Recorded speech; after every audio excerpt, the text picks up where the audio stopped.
Hello. There you go. Hey, fam. What's up? This is the Spiritual Stud. And I am MT, baby. We want to welcome you to the next episode of Just My Opinion. And we're going to talk about a few things. MT is going to bring some history to you. And then I'm going to talk about some contemporary things that's happening in our world. So I will turn it over to the historian. I wouldn't classify myself as such, but I do like my research. I really do. So, this is what happened. I was watching Wonder Woman. And I said, you know what? If Amazonia was a real place, I need a passport. That's all I'm saying. Them girls was bad, okay? They was bad. I know it took me, 2 years to watch the movie, but I finally got it in there. And it got me to thinking. Uh-oh. And I was thinking about all the women in history and gender norms in history that have been silenced, set aside, hushed up, whatever you want to call it, stolen, hidden from us. And it led me down the rabbit hole of, gender norms in history. Okay. Because, and I've done a little research on this before, but I dug just a teeny bit deeper. And so, let's start off with this, because to me, this is really interesting history. It's not like, 7 years ago. This is stuff that affects us within our community. Okay. Because we have come to the understanding of what is gender, and what is sex, and what is a gender role, and what is sexual attraction, and how these four things are different. They're so different. But what were they, let's just say 2,000 years ago? Oh. You know what I'm saying? Like, what were the gender roles? What was gender? What was sex? Back when, BC. Before Jesus. Before Jesus. Before the Bible was written, and they had already crafted that women were supposed to be housemakers and all kinds of other nonsense. So, I mean, it's just the role that a woman is supposed to play. So, I'm going to start with this. First off, I read that previous to the, and then this was on the History Channel recently, previous to, what's it called, the era, the Byzantine era, okay, gender roles for men and women were not defined by a person's sex organs. Meaning this, you had tribes, you had groups of cultures and people, and the sex of a person did not determine what they did or what their role was within the culture. Okay. And like I was talking with my baby the other night, and she was like, actually it was just more practical than that. If you were tall, then you picked fruit. Right. Because you're tall. If you were short, you worked the land because you were short. Like, I would have been working the land. Me too. And if you were strong, then you hunted. These things did not just follow a pathway of sex. Like, it wasn't just men that were hunters. It wasn't just women who were homemakers. It was whatever your lot in life had to do with your entire physicality, not just your sex organs. That was the purpose of gender roles in culture way before people even started recording words or symbols to establish what we were supposed to be. Okay. And so really they say in the 1970s and 80s is when psychologists and psychiatrists started to develop a sense of sex, as in sex organs, and how that played a role into current gender roles. But previous to that, women of all different tribes, of all different colors, of almost every single nation held what we would today think of as masculine roles. Okay. And the reverse is true. Mm. Men, back in previous cultures, also did not portray, use their sex as a way to be inside of a gender role. Does that make sense? Yeah. Okay. Gotcha. So anyway, so this is the thing. I looked up a few, and I'll give you some that you can look up on your own, because to be honest, I didn't do the full history because I was so down in the rabbit hole on this. I tried. But it's hard. It's really hard because you got to use certain very key search Right. words to find what you're looking for. But what I found out once again is that this was all over. This was not just early Egyptian. It wasn't Aztec. Like, we're talking in parts of the country all over the world. Gender norms have not been what we consider them today. So, going to Mexico, the Sekrata, Sekrata, Sekrata. I'm probably not saying that right, but that word basically defines the people of the Hispanic and Mexican culture who were gender non-conforming. It's basically, they would establish a third gender. And many of us within the LGBT community have heard of the concept of two-spirit. Yeah. And which is a Native American recognition of someone who is gender non-conforming. Yeah. They're not hyper-masculine, they're not hyper-feminine, they are a true blend of both. Sometimes they're intersex, which means they have both sexual organs, sometimes they're not. Yeah. It just depends on the person. But in history, the most important thing is that we found that these cultures actually looked to these people, no matter what name they were called, as wise, as knowledgeable. Many times they were high priestess or queens or kings, or they had some type of prominence because they were gender non-conforming. And when you think about the logic of it, who more would understand the dynamics of male-female relationships, of the body, of things, be aware of things like that, than someone who was gender non-conforming? Wow. So even though two-spirit, I think for most of us within the community, we might have heard that before. Yeah. But I just wanted you to understand that in history, two-spirit persons, were actually celebrated. Yeah. They were celebrated because they were gender non-conforming. And that meant that if they had masculine sexual parts, they defied that gender role of being masculine, and they would wear women's clothes. They would wear women's hairstyles, or vice versa. They're not conforming. That means that on Tuesday you can wear slacks, and on Wednesday you can wear a dress. And people didn't even think nothing about it. It's just part of the culture. My whole point is, what has happened is, through through colonization, we have lost what we once celebrated. The Sekrata people in Mexico, these gender non-conforming people mixed gender roles. And once again, they were celebrated for being gender non-conforming. If you look at other countries, there's another one I wanted to talk about.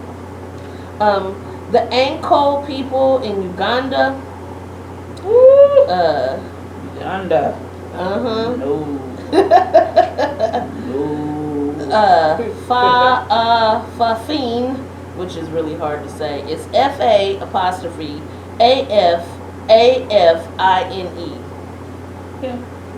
Which we're talking Middle Eastern, And like I even dug up some information about the queens of Egypt. Now, if you know me, you know I love everything Egypt, baby.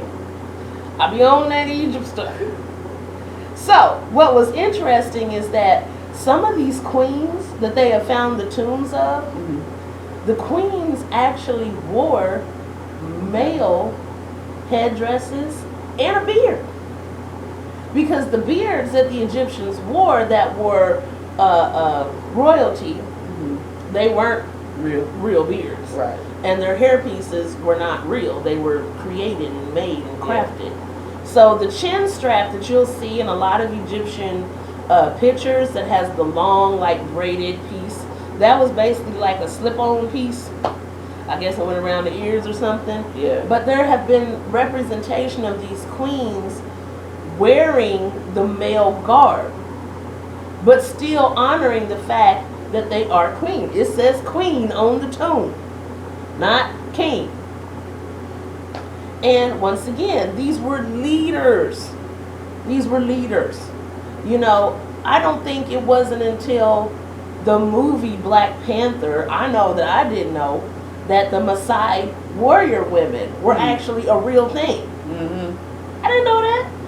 You know, and people I think were thinking, oh, this is fictional, this is Marvel. No, like them warrior women, that's real. That's real. Yeah. That ain't no joke. Right there. There ain't no joke. You know what I'm saying? Like, and we have had tribal leaders who were women, and also matriarchal societies. Yep. Like, for those who are really deep into the spirituality of the deities, which is too many of them for me to get into. Yeah. But those who are on that African spiritual path, you will hear the name Mami Wata. Mami Wata was a figure, both an actual physical person, but also a deity figure who ruled over and was leader of a matriarchal society who she believed and passed on the traditions in her teachings that women were originally the rulers and that it was stolen and taken away from us and our history erased so that men would excel and lead because they were physically stronger and they forced it upon us. But I mean, this rabbit hole goes deep about things in our history that have been stripped away from us. You know, and currently when you look at where we are and how we're just now as a society barely turning the curve to accept people who are transgendered, who are LGBT. You know, we're just barely, psychologists are just barely starting to consider that transgender people don't have a disorder. I mean, to be transgender these days, to get your hormone and therapy treatments, you have to be diagnosed. Yep. You know, nobody's diagnosing LG folk anymore. But we still have work to do on half of our trans sisters and brothers and two-spirits and everything else who are trying to have sexual reassignment surgery and things like that. So they have to be classified as having a disorder. Yeah. And to me that is tragic and sad because in the medical profession,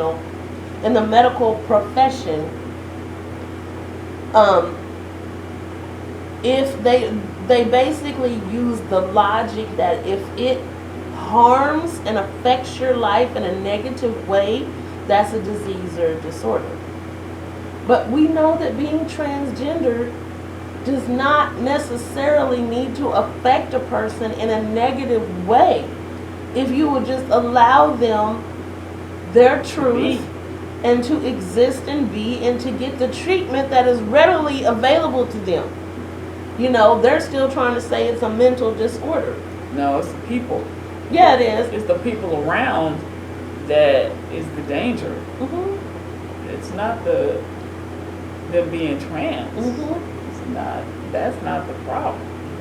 It's people's reaction to being trans. Mm-hmm. So, you know, that's what's causing all the murders. Mm-hmm. That's what's causing the lackadaisical police follow-up. Mm-hmm.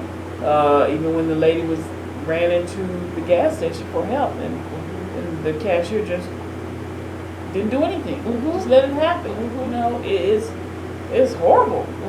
And it's not us like that. I'm not saying everybody in our community is all great. Right. But what I'm saying is, just for the majority of it, it's not us. It's the people around that have othered us and want to blame us for everything,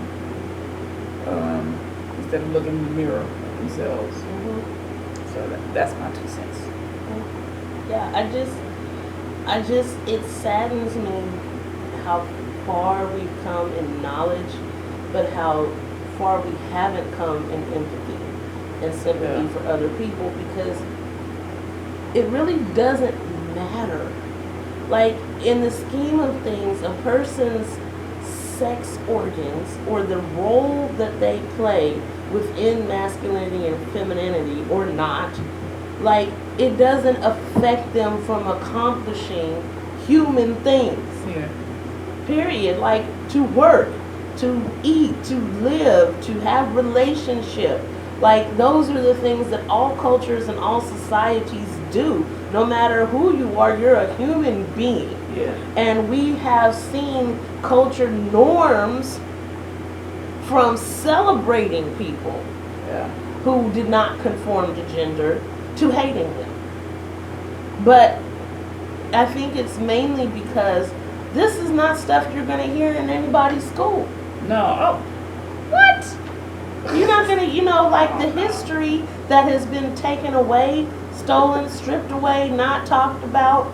Like, who's talking about this type of stuff? Who knew that there was something besides Two-Spirit and the Maasai women warriors? Thanks to Marvel, like, who even knew that? Yeah. But if you don't know that in your history, then you can't say, oh, this is a normal thing.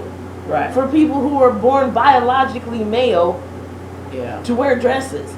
And people who are born biologically female to be strong and warrior-like. Like, if you don't know the history of that, you think you're out there on an island all by yourself, and that's just not true. Right.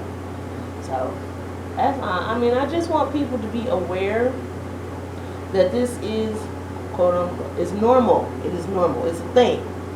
It's a thing.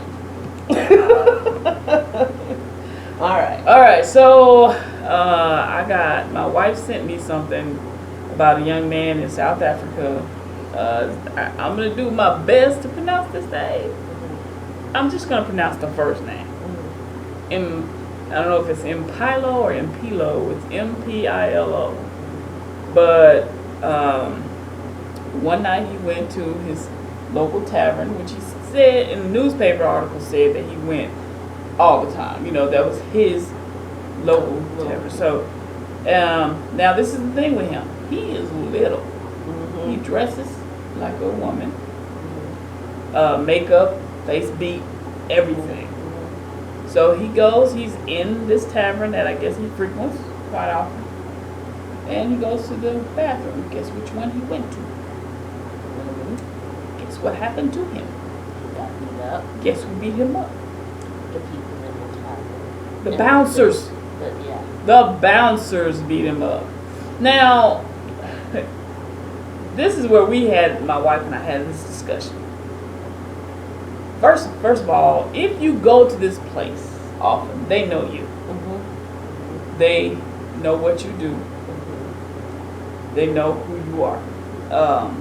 So I'm not sure.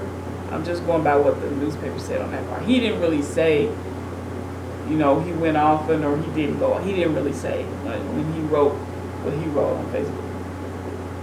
But he said, I am who I am. I'm not going to stop being who I am. And when are people going to accept the fact that we're people, we're humans? Human. Okay. So this is my question. You're in Africa. You might be in a more accepting part of Africa. Do you play to your audience? And what I mean by that is, you know how people feel. Do you say, I don't go to the women's bathroom, I go to the men's bathroom, but then you dress like a woman, Mm-hmm. again, you're inviting something. Mm-hmm. So what do you do in that situation? Mm-hmm. Do you try to hold it? You drinking, you're not gonna be able to hold that. Right. You know, right. I'm kind of lost on this because, you know, I sit in America and we have our problems. Mm-hmm. But I know that because missionaries have gone over there and taken their beliefs Mm-hmm. to the African people, not saying that they don't have their own minds or anything like that, I'm not saying that. But I am saying that I know that a lot of things that they believe were brought by the colonizers.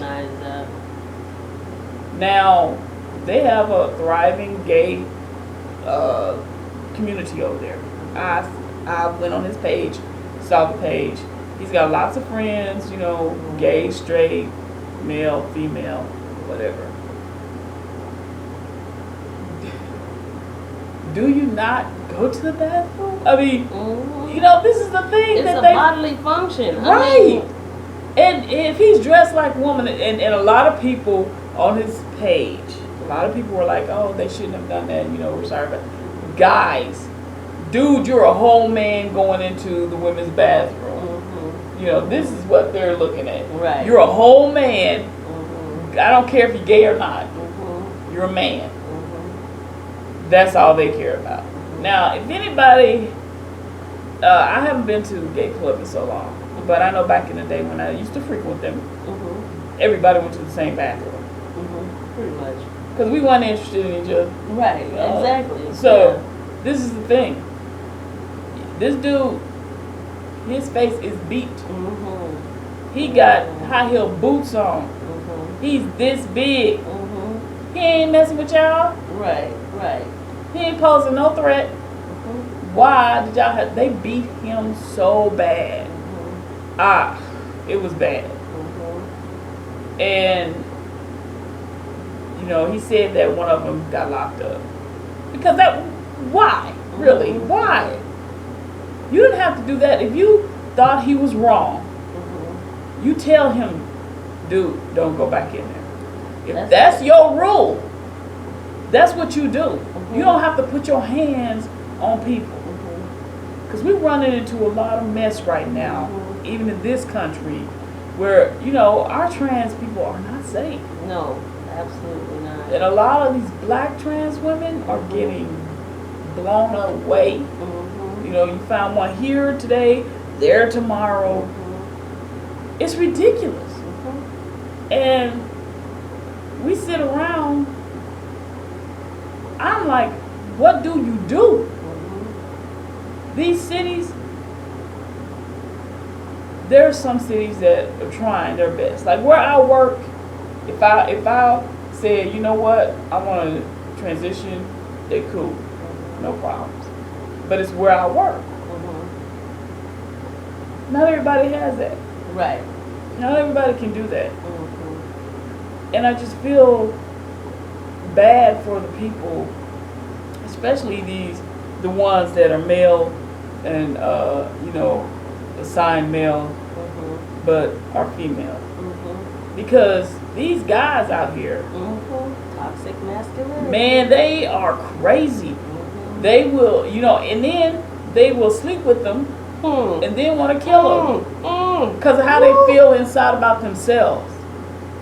That right Hit there, a whole trigger for somebody. that's a whole lot of stuff Mm-mm-mm. that they will do. They will go out, you know, they gonna be with this person, Mm-hmm. and then they feel bad, Mm-hmm. Mm-hmm. but they want to take it out on the person they slept with. Absolutely. It's not their fault Absolutely. that you are homophobic Mm-hmm. or whatever it is that you're dealing with. You can't deal with who you are. Mm-hmm.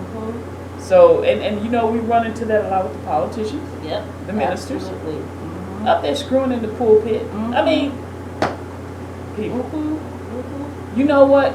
We have been othered by the others. Mm. Mm. And the others keep mess going Mm-hmm. because they don't want folks to look at them. Mm-hmm. So guess what? If I'm the loudest dog in the yard, Mm-hmm. people not going to look at me, but my granddaddy, Mm-hmm. well, I'm gonna take that back. He didn't say that.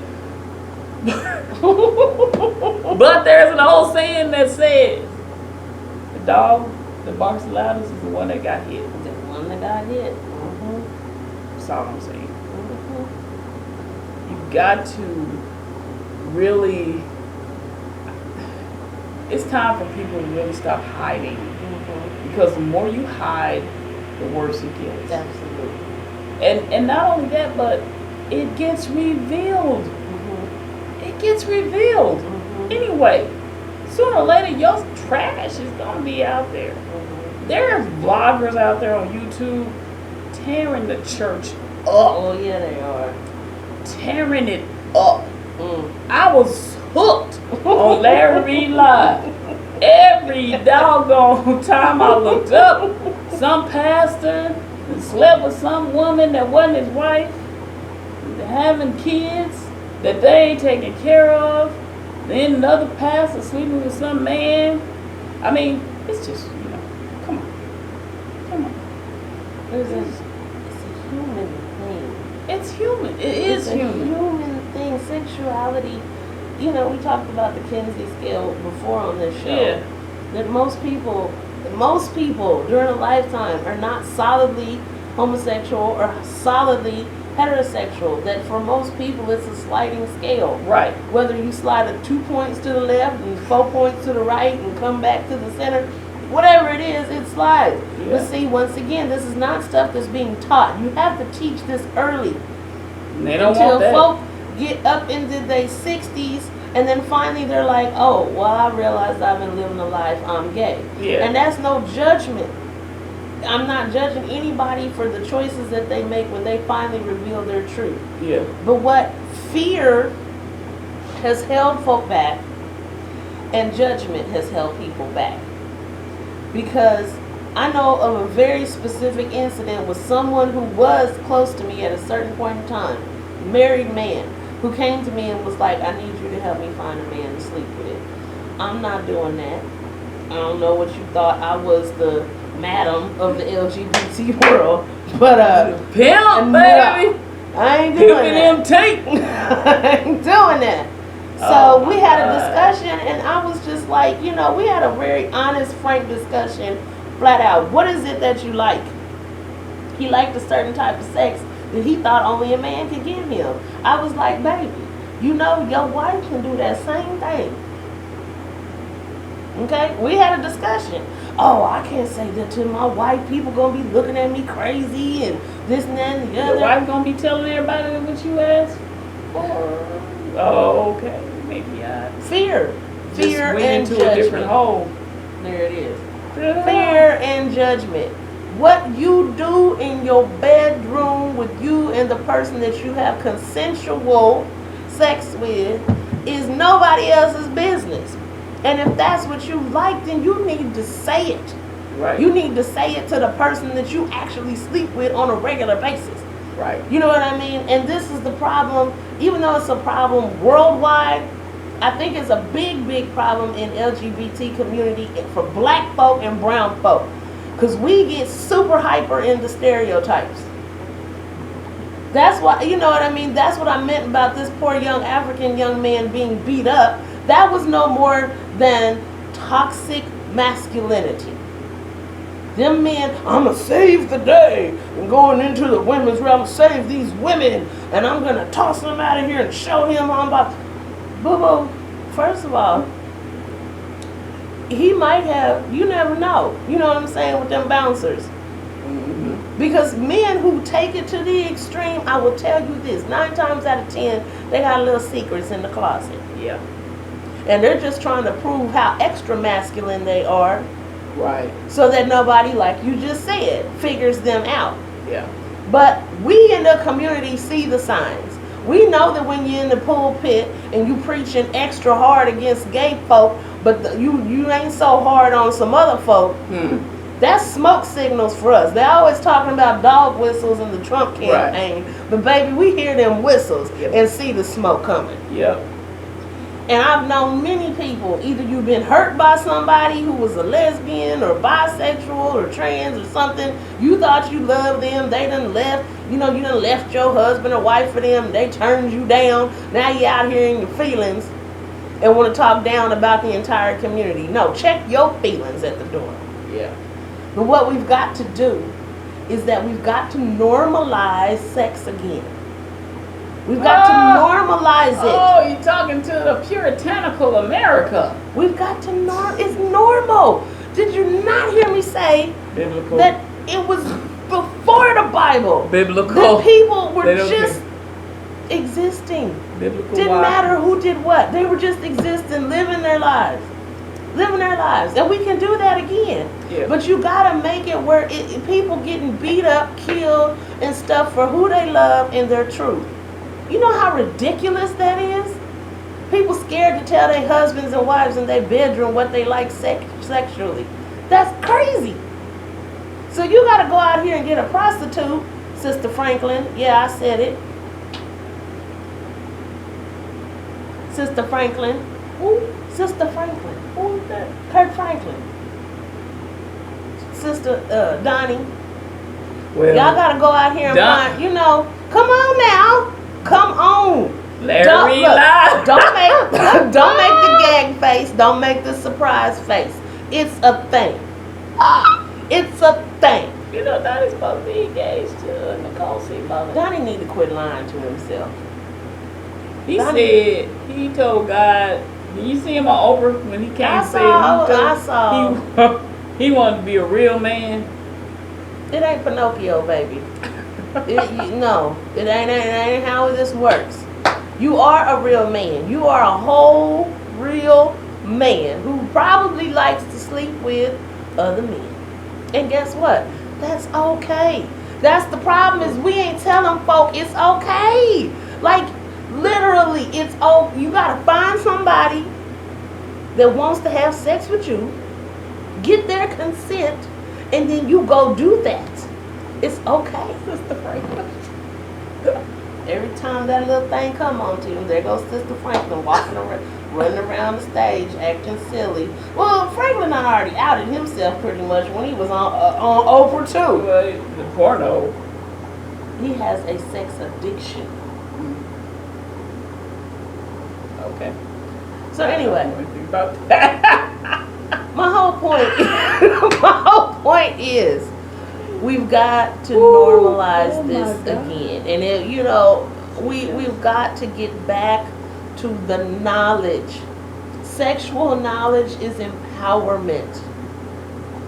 It's empowerment. And if people would just if the religious folk would get on the science folk and the science folk would get with the religious folk, we might can have some civility again. Because it's science. It is literally biology and science.